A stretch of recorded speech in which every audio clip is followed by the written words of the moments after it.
Assalamualaikum warahmatullahi wabarakatuh. Shalom, Om Swastiastu, Namo Buddhaya. Pada kesempatan kali ini, kami dari kelompok 16 kelas C akan membawakan materi tentang proses penyelesaian perkara pidana di pengadilan negeri. Selamat menyaksikan.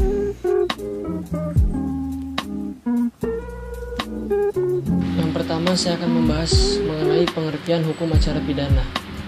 Menurut Wirjono Projodikoro, hukum acara pidana berhubungan erat dengan adanya hukum pidana. Hukum acara pidana merupakan suatu rangkaian peraturan-peraturan yang memuat cara bagaimana badan-badan pemerintahan yang berkuasa, yaitu kepolisian, kejaksaan, dan pengadilan harus bertindak guna mencapai tujuan negara dengan mengadakan hukum pidana. Pembahasan selanjutnya adalah dasar hukum acara pidana. Yang pertama adalah Undang-Undang Dasar 1945. Yang kedua, Kitab Undang-Undang Hukum Acara Pidana atau KUHAP UU Nomor 8 Tahun 1981. Yang ketiga, Undang-Undang Pokok Kekuasaan Kehakiman UU Nomor 48 Tahun 2009. Yang keempat, Peraturan Pemerintah atau PP Nomor 27 Tahun 1983 tentang pelaksanaan Kitab Undang-Undang Hukum Acara Pidana. Dan yang terakhir, Undang-Undang Nomor 5 Tahun 1986 tentang Mahkamah Agung. Pembahasan selanjutnya yakni tujuan hukum acara pidana. Dalam pedoman pelaksanaan KUHAP telah dirumuskan mengenai tujuan hukum acara pidana, yaitu untuk mencari dan mendapatkan atau setidak-tidaknya mendekati kebenaran material. Kebenaran material ialah kebenaran yang selengkap-lengkapnya dari suatu perkara pidana dengan menerapkan ketentuan hukum acara pidana secara jujur dan tepat, dengan tujuan untuk mencari siapakah pelaku yang dapat didakwakan melakukan suatu pelanggaran hukum, dan selanjutnya meminta pemeriksaan dan putusan dari pengadilan guna menentukan apakah terbukti bahwa suatu tindak pidana telah dilakukan dan apakah orang yang didakwa itu dapat dipersalahkan. Pembahasan selanjutnya akan membahas mengenai alur penyelesaian perkara pidana. Yang pertama ada penyelidikan. Penyelidikan adalah serangkaian tindak penyelidik untuk mencari dan menemukan suatu peristiwa yang diduga sebagai tindak pidana guna menentukan dapat atau tidaknya dilakukan penyidikan menurut cara yang diatur dalam undang-undang. Yang kedua ada penyidikan. Penyidikan adalah serangkaian tindakan penyidik yang diatur dalam undang-undang untuk mencari serta mengumpulkan bukti yang dengan bukti itu membuat terang-terangan tentang tindak pidana yang terjadi dan guna menentukan tersangkanya. Yang ketiga ada pra penuntutan dan penuntutan. Pra penuntutan adalah tindak penuntut umum untuk memberi petunjuk dalam rangka penyempurnaan penyelidikan oleh penyidik. Sedangkan penuntutan adalah tindakan penuntut umum untuk melimpahkan perkara pidana ke pengadilan negeri yang berwenang dalam hal dan menurut cara yang diatur dalam undang-undang dengan permintaan supaya diperiksa dan diputus oleh hakim di dalam sidang pengadilan. Masih mengenai alur penyelesaian perkara pidana, jadi yang keempat ada pembacaan dakwaan. Surat dakwaan merupakan suatu surat atau akte yang memuat suatu perumusan dari tindak pidana yang didakwakan. Surat dakwaan dibuat oleh penuntut umum setelah ia menerima berkas perkara dari hasil penyidikan yang lengkap dari penyidik.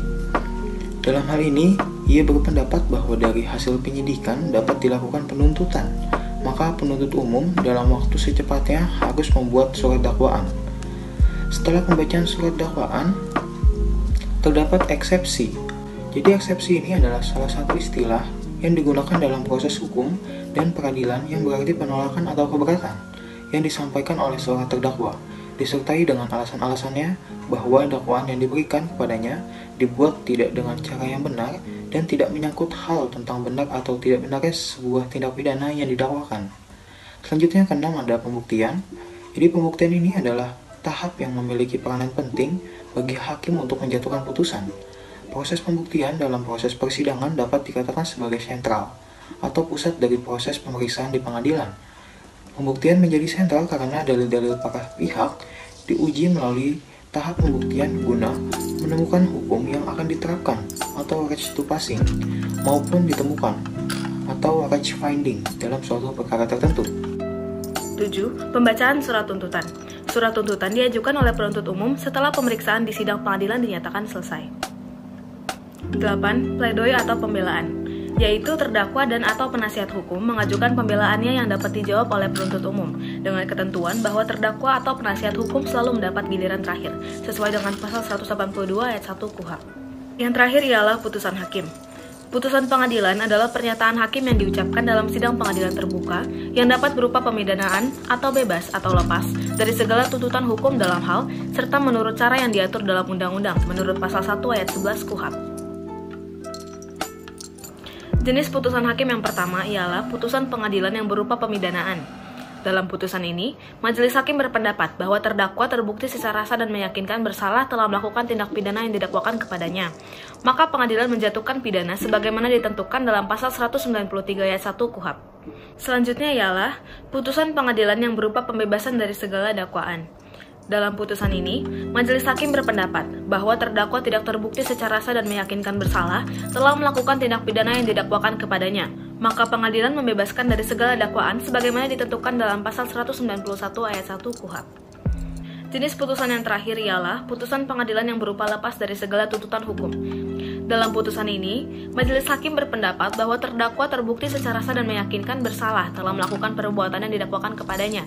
Tetapi perbuatan tersebut bukan merupakan tindak pidana, maka pengadilan menjatuhkan putusan lepas dari segala tuntutan pidana sebagaimana ditentukan dalam pasal 191 ayat 2 KUHP. Saya akan menjelaskan beberapa asas-asas dalam hukum acara pidana. Yang pertama ada asas legalitas. Asas legalitas dalam hukum pidana dan hukum acara pidana merupakan sesuatu yang berbeda. Dalam hukum pidana, asas legalitas dapat diartikan tidak ada suatu perbuatan yang dapat dipidana tanpa adanya peraturan yang mengaturnya, atau bisa dikatakan nullum delictum nulla pena sine lege penali. Namun dalam hukum acara pidana, asas legalitas memiliki makna setiap penuntut umum wajib segera mungkin menuntut setiap perkara. Artinya asas legalitas lebih dimaknai setiap perkara hanya dapat diproses di pengadilan setelah adanya tuntutan dan gugatan terhadapnya. Selanjutnya yang kedua ada asas peradilan cepat, sederhana, dan biaya ringan. Pemberlakuan asas ini sebenarnya telah diatur di dalam HIR. Selain itu, telah diatur juga di dalam Undang-Undang Nomor 48 Tahun 2009 tentang kekuasaan kehakiman yang menyebutkan peradilan dilakukan dengan sederhana, cepat, dan biaya ringan. Sederhana berarti pemeriksaan dan penyelesaian perkara dilakukan dengan cara efektif dan efisien, sedangkan biaya ringan artinya biaya perkara yang dapat dijangkau oleh masyarakat luas. Adapun cepat diartikan segera, jadi peradilan cepat sangat diperlukan terutama untuk menghindari penahanan yang lama sebelum ada keputusan hakim. Selanjutnya yang ketiga ada asas praduga tak bersalah atau presumption of innocence. Asas ini mengandung makna setiap orang yang disangka, ditangkap, ditahan, dituntut, dan dihadapkan di pengadilan tidak boleh dianggap bersalah sampai ada putusan pengadilan yang menyatakan bersalah serta telah memperoleh kekuatan hukum tetap. Selanjutnya yang keempat ada asas oportunitas. Asas oportunitas merupakan suatu asas di mana penuntut umum tidak diwajibkan untuk menuntut seseorang jika penuntutannya akan merugikan kepentingan umum. Selanjutnya yang kelima ada asas pemeriksaan pengadilan terbuka untuk umum. Asas ini memiliki makna yaitu menghendaki adanya bentuk transparansi atau keterbukaan dalam sidang peradilan pidana. Asas ini juga telah diatur dalam pasal 153 ayat 3 KUHP, yaitu untuk keperluan pemeriksaan, hakim ketua sidang membuka sidang dan menyatakan terbuka untuk umum kecuali dalam perkara mengenai kesusilaan atau terdakwanya anak-anak. Selanjutnya yang ke-6, asas semua orang diperlakukan sama di depan hukum atau equality before the law. Asas ini adalah bentuk perlakuan yang sama atas diri setiap orang di muka hukum dengan tidak membedakan latar belakang sosial, ekonomi, keyakinan politik, agama, golongan, dan sebagainya. Selanjutnya yang ketujuh ada asas peradilan dilakukan oleh hakim karena jabatannya dan tetap. Asas ini menunjukkan bahwa dalam pengambilan keputusan untuk menyatakan salah tidaknya terdakwa dapat dilakukan oleh hakim karena jabatannya yang bersifat tetap. Selanjutnya yang terakhir ada asas tersangka atau terdakwa berhak mendapatkan bantuan hukum. Salah satu asas yang terdapat dalam KUHP ini adalah bahwa tersangka dan terdakwa berhak mendapatkan bantuan hukum. Asas ini diatur dalam pasal 64 sampai dengan pasal 74 KUHP. Bantuan hukum yang dimaksud adalah hak untuk mendapatkan bantuan dari seseorang advokat atau pengacara. Jadi bantuan hukum tersebut dianggap penting sebab dengan didampingi seorang advokat, maka seorang tersangka atau terdakwa dapat diberikan penjelasan mengenai hak-haknya secara independen. Demikian pemaparan materi yang telah kami sampaikan. Untuk kurang lebihnya kami memohon maaf. Sekian dan terima kasih.